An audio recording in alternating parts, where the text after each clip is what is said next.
जय जय श्री राधे श्याम। कैसे हैं आप लोग? विश्वास से बहुत ही कुशल मंगल होंगे और उतने ही कुशल मंगल ढंग से आप लोगों का दिन भी चल रहा होगा। आइए प्रारंभ करते हैं आज की महत्वपूर्ण क्लास। आपने योद्धा बैच की पहली और दूसरी क्लास में ये समझा था कि एक वक्ता को वक्ता बनने से पूर्व क्या क्या चीज़ें करनी चाहिए, वो इस मार्ग में क्यों आ रहे हैं, उनको ये पहले ही सोच लेना चाहिए। अगर आपने वो वीडियो नहीं देखी है उसको देख लीजिएगा। हमने आपसे कुछ काम भी कहा था। पहला तो इस वीडियो को क्लास की तरह लेना है, दूसरा नोटबुक अवश्य बना लीजिएगा, चीज़ें जो बताते हैं उसको लिखते जाइएगा। और आज की क्लास बहुत ही महत्वपूर्ण होने वाली है क्योंकि आज से हम भागवत में प्रवेश कर रहे हैं, ठीक है ना। आज हम ये समझेंगे कि भागवत का अर्थ क्या होता है, जैसे भा का अर्थ क्या है, गा का अर्थ क्या है, वा का अर्थ क्या है और ता का अर्थ क्या है। पहले तो हम ये समझने वाले हैं।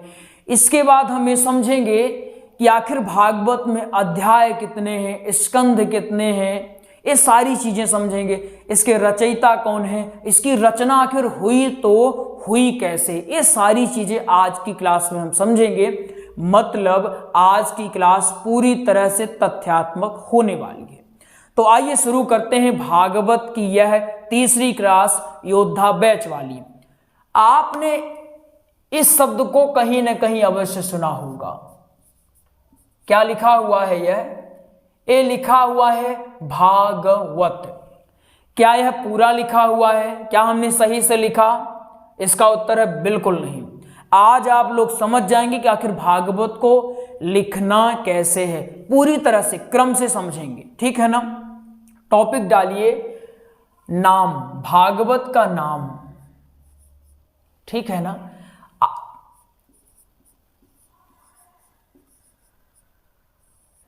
चलिए अब हमने क्या लिखा? श्रीमद् भागवत। क्या अब पूरा हुआ?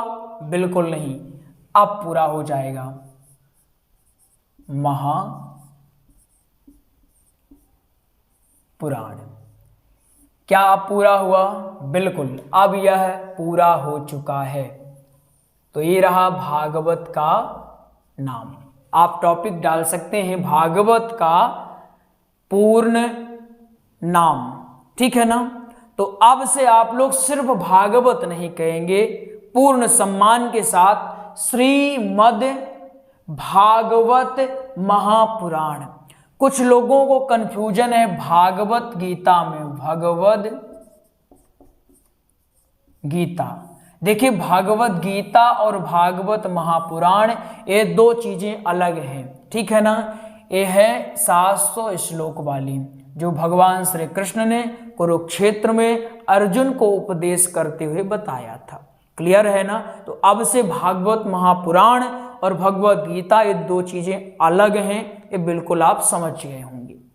समझ में आ गया कि भागवत का नाम क्या है? श्रीमद् भागवत महापुराण। चलिए अब हम समझते हैं भागवत का अर्थ। क्या समझेंगे?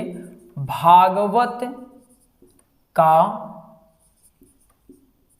अर्थ।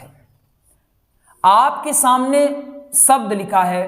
पहला शब्द है भा, दूसरा शब्द है गा, तीसरा शब्द है वा और चौथा शब्द है ता। ये चार शब्द आपके सामने, या चार अक्षर, क्षमा करें, चार अक्षर आप लोगों के सामने लिखे हुए हैं।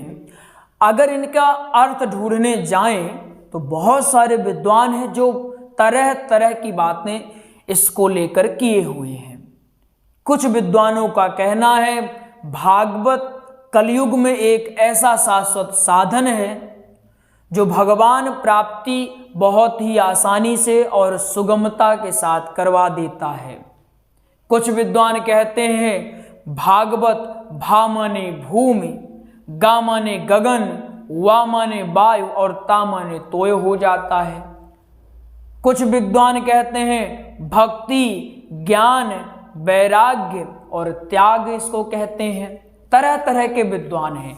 ऐसे में जो नए लोग होते हैं उनको समस्या होती है कि किसी ने कहा कि भागवत का अर्थ भूमि हो गया, किसी ने कहा भागवत एक ऐसा शाश्वत साधन है जो भगवान की प्राप्ति करवा देता है ना। कोई कहते हैं भागवत या भगवान का स्वरूप ही है, स्वयं भगवान ही है। तो आखिर हम क्या बोलें? तो देखिए, नए जो वक्ता हैं उनको समस्या होती है। तो देखिए, इसमें विद्वान पहले से ही शोध कर चुके हैं, खोज कर चुके हैं। ये विषय बहुत जटिल है, इनका अर्थ ढूंढना इतना भी सरल नहीं है। अच्छा यही होता है कि जो विद्वान अभी तक कहते आए हैं, लिखते आए हैं और हम विद्वानों से सुनते आए हैं, वही हम अपनी कथा में बोलें तो ज़्यादा बेहतर होता है ना। खोज विद्वान कर रहे हैं, हम कथा प्रवक्ता के तौर पर जो विद्वान ने खोज दिया उसको चाहे तो बोल सकते हैं। तो अगर आप ये बोलते हैं भागवत, भा से हो गया भक्ति, हमने आपको सब कुछ बता दिया कि ए भी अर्थ हो सकता है, ए भी अर्थ हो सकता है, ताकि कंफ्यूजन क्रिएट ना होने पाए। भा से हो गया भक्ति, गा से हो गया ज्ञान, वा से हो गया वैराग्य और ता से हो गया त्याग। अर्थात इसका अगर देखें तो भागवत एक ऐसा शाश्वत साधन है जो हमें भक्ति भी सिखलाता है कि हमें भक्ति कैसे करनी चाहिए। वो हमें ज्ञान भी बताता है कि आखिर समाज में रह करके हम ज्ञान का सृजन कैसे करें, ज्ञान प्राप्ति कैसे करना चाहिए, समाज का उत्थान कैसे, वो सारी चीज़ें भागवत में बताई गई हैं। भागवत ये भी बताता है कि आपको ज़्यादा आसक्त नहीं हो जाना है, बैरागी बन के रहना है, और वैराग्य कैसे आप धारण कर सकते हैं, वो सारी चीज़ें आपको भागवत अध्ययन से मिल जाएंगी। अर्थात एक ऐसा शाश्वत साधन जिसमें आपके संपूर्ण प्रश्नों के जवाब छुपे हुए हैं। एक बार अगर इसका अच्छे से अध्ययन कर लिया जाता है तो सारे के सारे अध्ययन यहीं पर आपको मिल जाते हैं। जो नासा, इसरो आज शोध कर रही हैं, वो आप देखेंगे कि भागवत में वो सारी गणनाएं, वो सारी चीज़ें हमारे ग्रंथों में, हमारे पुराणों में, हमारे वेदों में, उपनिषदों में आपको यथावत मिलती हैं। ठीक है ना। तो हमें भागवत वैराग्य सिखाता है, हमें भागवत त्याग सिखाता है कि ज़्यादा हमें अटैचमेंट में नहीं रहना है कि भाई ये सब मेरा है, ये सब मेरा। अटैचमेंट अपने को नहीं रखनी है, मतलब ज़्यादा लगाव नहीं रखना है। आया समझ में कि नहीं? पहले जितना हमने पढ़ा है आया कि नहीं? पहले अगर आ गया फिर प्रारंभ करेंगे। और ये लिख गया कि नहीं लिख गया, है ना। सुबह सुबह ठंडी रहती है हम मानते हैं, लेकिन अगर पढ़ाई अच्छे से हो जाए तो हमारा काम बन जाता है। हमने पहले नाम समझा, ठीक है, कि भागवत का नाम क्या है। आज से आप लोग भागवत नहीं बोलेंगे, सिर्फ हम बोलेंगे। और हम क्यों बोलेंगे? क्योंकि बार बार उसी एक ही चीज को बोलना पड़ता है, और यह क्लास है, ठीक है ना।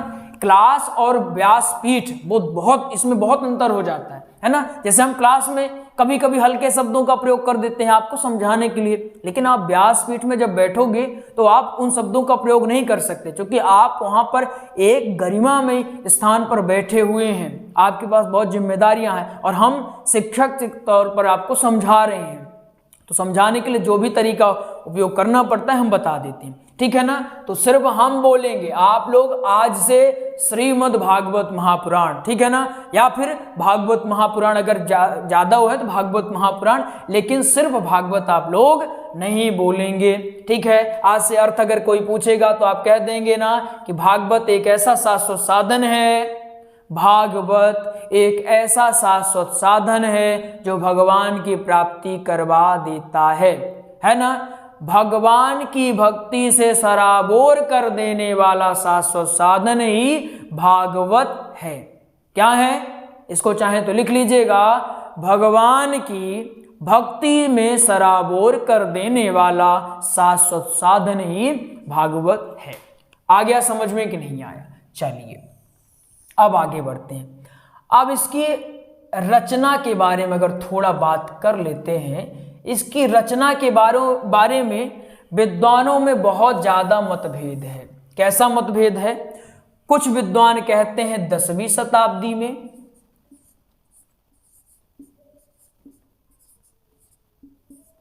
10वीं शताब्दी में रचना हुई, और कुछ विद्वान कहते हैं नहीं नहीं भाई साहब, ये 6ठी शताब्दी में इसकी रचना हुई। तो हम क्या बोलेंगे? जब ऐसा मतभेद आ जाता है तो हम दोनों बोल देंगे ताकि हम फंसे ना। हम फंसते कब है? जब हमें एक ही चीज पता होती है, हम उसी चीज को रट्टा मार लेते हैं। हो सकता है कि अनुमान कहीं गलत हुआ हो, है ना। तो अपने को इसमें नहीं फंसना है कि हम नहीं हम ही सर्वे सर्वा हैं। हो गया गलत तो हो गया भाई, सुधार कर लेंगे। तो आपको दोनों बोल देना है कि कुछ विद्वानों का मत है कि 10वीं शताब्दी में रचना हुई। 10वीं शताब्दी के आसपास, एग्जैक्ट कोई नहीं कह सकता है। और कुछ विद्वानों का मत है कि लगभग 6ठी शताब्दी में इसकी रचना हुई होगी। इसके रचयिता के बारे में अगर बात की जाए, रचयिता कौन है? वेद व्यास। लेकिन ये वेद व्यास सिर्फ हम लिखेंगे, आप लोग क्या लिखेंगे? इनका पूरा नाम लिखेंगे। इनका पूरा नाम क्या है? आप लोग कमेंट में लिखिएगा। हम इतना तो मान के चलेंगे ही कि आपको इनका पूरा नाम पता होगा, ठीक है ना। क्या नाम इनका? महर्षि कृष्ण द्वैपायन वेद व्यास, ठीक है ना। ये हैं इसके रचयिता।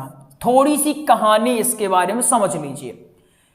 इन्होंने 17 पुराणों की रचना की। कितने पुराणों की? 17 पुराणों की, वेदों की, उपवेदों की रचना की। लेकिन अभी भी इनके मन में असंतोष था। बहुत ध्यान से समझने की बात है, गंभीर मुद्दे पर चर्चा कर रहे हैं, है ना। रचयिता कौन है उसमें आ गए, तो अब हम ये भी समझ लेते हैं कि आखिर इसकी रचना कैसे हुई। किसकी रचना? भागवत जी की रचना। महर्षि जो कृष्ण द्वैपायन वेद व्यास हैं, ये सदैव ही समाज का कल्याण चाहते हैं। ये चाहते हैं कि हम अपने रहते रहते ऐसा कुछ कर जाएं। ऐसे बहुत तरह के लोग होते हैं जो समाज का कल्याण चाहते हैं। वो सदैव समाज के बारे में सोचते रहते हैं। वो अपने घर परिवार, अपने निजी स्वार्थ से ऊपर उठ जाते हैं। वो सदैव जनहितार्थ कार्य करते रहते हैं। सेम इनका भी हाल था, ऐसे करते रहते थे। इन्होंने पुराण, वेद, उपवेद, ग्रंथ सब कुछ लिख डाला, लेकिन असंतोष था। एक दिन यह अपनी कुटिया में बैठे हुए थे, तभी यहां से नारद जी आ जाते हैं और नारद जी नारायण नारायण करते हुए प्रकट हो जाते हैं, ठीक है। अब इनका मलिन चेहरा देखकर कहते हैं, क्या हुआ साधु जी, आप उदास क्यों हैं? आज देखिए आपकी रचनाएं, आपकी जो पुस्तकें हैं, देखिए कितनी पब्लिश हो रही हैं, लोग पढ़ रहे हैं बढ़िया से, अच्छा खासा आप जो ज्ञान दिए हैं उसका सदुपयोग हो रहा है, समाज आगे बढ़ रहा है, आप उदास फिर भी हैं। ये बात को समझ में नहीं आती है, ठीक है। बताइए क्या रीजन है, क्या मामला है, आखिर थोड़ा हमें तो बताइए। और हमारे पास सारी खबर रहती है, सारी चिंताओं से आपको मुक्त अवश्य करवा देंगे। डिस्कस तो करिए, बताइए तो, हमसे चर्चा तो करिए। ये कहते हैं नारद जी, आप आज का देख रहे हैं और मैं आने वाले कलयुग के बारे में सोच रहा हूं। ये जो आने वाला कलयुग है, इसमें लोग भक्ति, ज्ञान, वैराग्य, त्याग ये सब भूल जाएंगे। सिर्फ और सिर्फ वो देखेंगे तो अपना स्वार्थ है। और भले ही वो कैसे भी हों, आखिर हैं तो अपने ही, है तो मानव ही, मानव समाज का हिस्सा ही हैं वो। तो एक ऋषि होने के तौर पर, एक संत होने के तौर पर सदैव हम समाज का कल्याण चाहते हैं। इसलिए हम सदैव चिंतित रहते हैं कि कलयुग वालों का क्या होगा। आज बताइए, इतना तप करते हैं फिर भी भगवान मिल नहीं रहे, और कलयुग ऐसा भयंकर पाप से भरा होगा कि वहां किसी के पास 2 मिनट का समय नहीं होगा कि वो राम राम कह दे। ऐसे में हम कोई ऐसा शाश्वत साधन बनाना चाहते हैं जिसके माध्यम से जो कलयुग वाले मानव हैं उनका भी उद्धार हो सके। महर्षि कृष्ण द्वैपायन वेदव्यास जी कहते हैं कि नारद जी, मुझे समझ नहीं आ रहा है कि मैंने इतनी रचनाएं कर डाली, सब कुछ कर डाला, अच्छे से कर डाला, लेकिन अभी भी असंतोष हो रहा है। मुझे समझ नहीं आ रहा कि आखिर ये जो मेरे 17 पुराण हैं, आखिर हैं तो भगवान के स्वरूप ही, तो आखिर इनसे कलयुग वाले प्राणियों का उद्धार कैसे नहीं हो पाएगा? ऐसा कौन कहते हैं? ऐसा कहते हैं महर्षि कृष्ण द्वैपायन वेदव्यास। तब नारद जी एक दृष्टांत देते हैं, वो दृष्टांत आपके काम का है। कहते हैं यहां एक पेड़ है और एक माली आता है, नासमझ माली। अब नासमझ माली किसको कह रहे हैं? कृष्ण द्वैपायन वेद व्यास जी को कह रहे हैं। एक नासमझ माली आता है और यहां पानी डालता है। कहां? पत्तियों में पानी डालता है और वो चाहता है कि पेड़ हरा भरा रहे। तो बताइए महर्षि जी, क्या ऐसा करने पर वह पेड़ हरा भरा रह सकता है?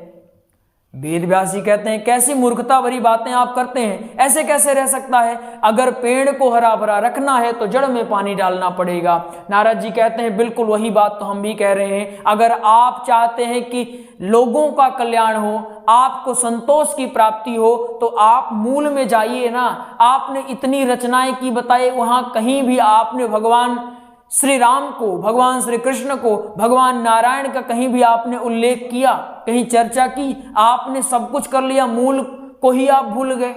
आप भोजन, आप कढ़ाई में अच्छा सब्जियां डाल दी, लेकिन आप आग जलाना ही भूल गए, गैस ऑन ही नहीं किया आपने तो, और सोचो कि वो भोजन सिद्ध हो जाए। कैसे सिद्ध हो सकता है? भोजन सिद्ध होने के लिए आग लगाना पड़ेगा ना। वही आपके साथ हुआ है। अगर आप चाहते हैं कि कल्याण हो तो आपको मूल में जाना चाहिए। ये समझ में आया कि नहीं आया? समझ में? चलिए रचयिता वाली चीज समझ में आ गई। अब इसमें देखिए श्लोक कितनी है। श्लोक की बात करें तो इसमें श्लोक है 18,000। ठीक है, श्लोक है 18,000। अध्याय कितने हैं? अध्याय है 335 और स्कंद कितने हैं? स्कंद हैं 12। ठीक है ना, इसको लिख लीजिए एक बार आप। तो चलिए अब हम भागवत के 10 विषय के बारे में समझ लेते हैं। पहला विषय है सर्ग। क्या नाम है पहले विषय का? सर्ग। दूसरा है विसर्ग।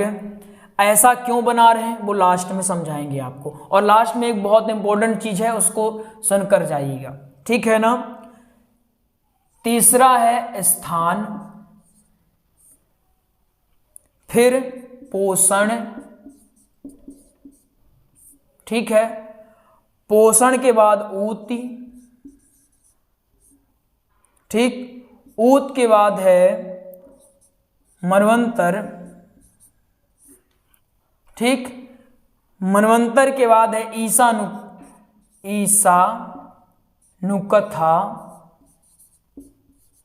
क्या है? ईशानुकथा। फिर निरोध।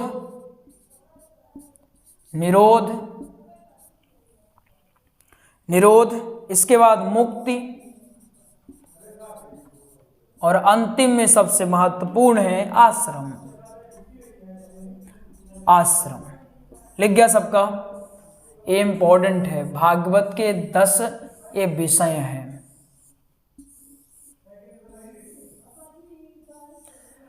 अब देखिए इसका फायदा क्या होगा हमें कथा के दौरान, वो समझते हैं। अब देखिए इसको हमने ऐसे लिख दिया, हमें स्पष्ट समझ में आ रहा है, हमें बार बार देखने की आवश्यकता नहीं होगी। अगर आपको ये याद नहीं होता, सेम ऐसे ही लिखिए, दीवार पर चिपकाइए, आपको सब याद हो जाएगा। पूरा पैराग्राफ लिख देते हैं और जब पढ़ने जाते हैं तो भूल भी जाता, समझ नहीं आता कि कौन सा कहाँ था। अब इसमें एकदम स्पष्ट क्रम ऐसे बना हुआ है, ऐसे पूरा क्रम बना हुआ है यहां तक आगे कि सर्ग, विसर्ग, स्थान, पोषण, ऊति, मनवंतर, ईशानुकथा, निरोध, मुक्ति, आश्रम। ठीक है, इसको फ्लो चार्ट कहा जाता है, डायग्राम, फ्लो चार्ट। अगर इसका उपयोग करके हम कथा को सीखें, अर्थात थोड़ा स्मार्ट वर्क करें, हार्ड वर्क ना करें, तो जो चीजें अभी जटिल लग रही हैं बहुत आसानी से वो चीजें समझ में आ जाती हैं। ठीक है ना। एक चीज यहां और समझ लीजिए, जो भागवत का 10वां स्कंद है उसे भागवत का हृदय कहा जाता है। ये भी कहीं पर नोट डाउन कर लीजिएगा, इसको मोस्ट डाल दीजिएगा। क्या मोस्ट है? ठीक है। तो आज हमने क्या क्या समझा? आज हमने भागवत का असली नाम समझा कि आज से हम लोग क्या कहेंगे, गुरु जी बस भागवत कहेंगे, बाकी सब लोग क्या कहेंगे, श्रीमद् भागवत महापुराण। ठीक है ना। इसके बाद हमने समझा अर्थ क्या होता है, इसके बाद हमने रचना के बारे में समझा, रचयिता कौन है ये समझा, श्लोक, अध्याय, इसके सबसे जो महत्वपूर्ण इसके भागवत के जो 10 विषय हैं हमने उसके बारे में समझा। ठीक है ना। अगली क्लास में हम आपको नोट्स बनाना सिखाएंगे। आखिर नोट्स कैसे बना, जैसे आपकी ये नोट, ये आपकी ये कॉपी है, अभी बताना चाहते थे लेकिन कल बताएंगे। ये आपकी कॉपी है, ताकि इसमें लिखना कैसे है कि हमें जल्दी याद भी हो जाए और कथा में हेल्प भी हो। तो आइए आपको एक महत्वपूर्ण जानकारी बता देते हैं।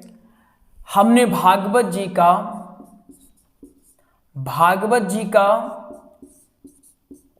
श्री राम कथा का व सत्संग का, इनका हमने प्रॉपर नोट्स तैयार करवा दिया है। क्या तैयार हुआ है? नोट्स। ये नोट्स आपको मिलेगा पीडीएफ फाइल में। अब नोट्स का अर्थ क्या होता है? देखिए, जब नए नए वक्ता रहते हैं, समझ में नहीं आता गुरुजी पहले कौन सी कथा बोले, पहले दिन क्या बोले, दूसरे दिन, तीसरे दिन, ऐसे 7 दिन में कौन कौन सी कथा बोलनी है, पहला। दूसरा ये होता है कि भागवत में तो 18,000 श्लोक हैं, तो हमें कौन कौन से श्लोक बोलना है, कौन सा छोड़ना है। देखा जाए तो सब महत्वपूर्ण है, तो किसको लेना चाहिए, किसको छोड़ना चाहिए, कितने श्लोक बोलना चाहिए, ये सारी चीज़ें कहाँ से पता चलें, भजने कहाँ से पता चले, ये बहुत सारी समस्याएं हमारे पास रहती हैं।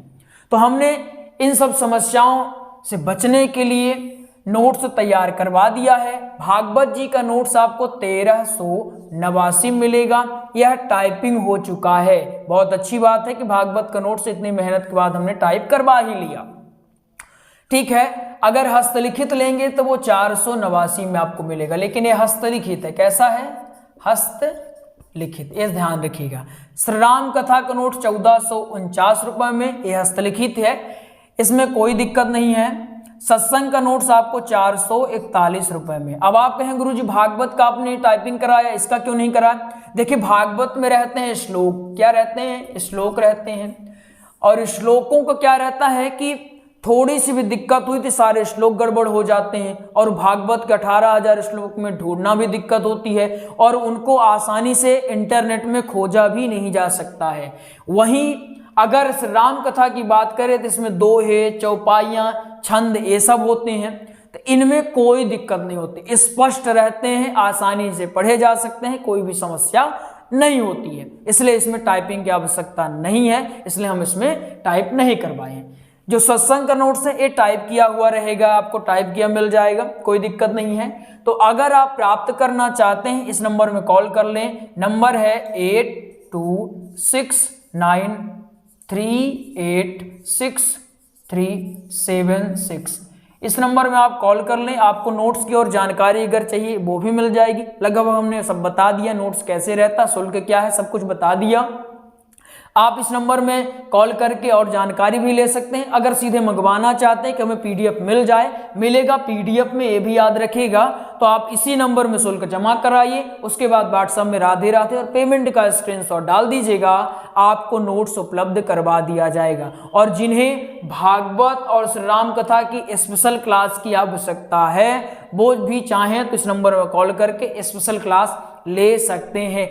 स्पेशल क्लास का शुल्क 1000 रुपये पर मंथ लगता है। हमने 2 टाइप की क्लास ली है। एक ऐसे लोग जिनके पास शुल्क नहीं रहता है, वो निःशुल्क सीखना चाहते हैं, उन्हें योद्धा बैच के माध्यम से हम एकदम फ्री में सिखा रहे हैं, कोई समस्या नहीं है। जिन्हें ऐसा है गुरुजी थोड़ा और प्रॉपरली हमको सीखना है, प्रॉपरली गाइडेंस रहना चाहिए, रिदम बना रहना चाहिए, रेगुलर सीखना है, क्लास मेंटेन रहनी चाहिए, क्लास एक दिन गैप नहीं होनी चाहिए, ऐसा सीखना है, अपने को सानिध्य में रह के सीखना है ऑनलाइन तरीके से, तो उनके लिए ऑनलाइन स्पेशल क्लास भागवत की भी और श्री राम कथा की भी प्रारंभ हो गई है। तो आप चाहें इस नंबर में कॉल करके एडमिशन ले सकते हैं। तो आइए मिलते हैं अगले प्रसंग में, तब तक के लिए जय जय श्री राधे श्याम।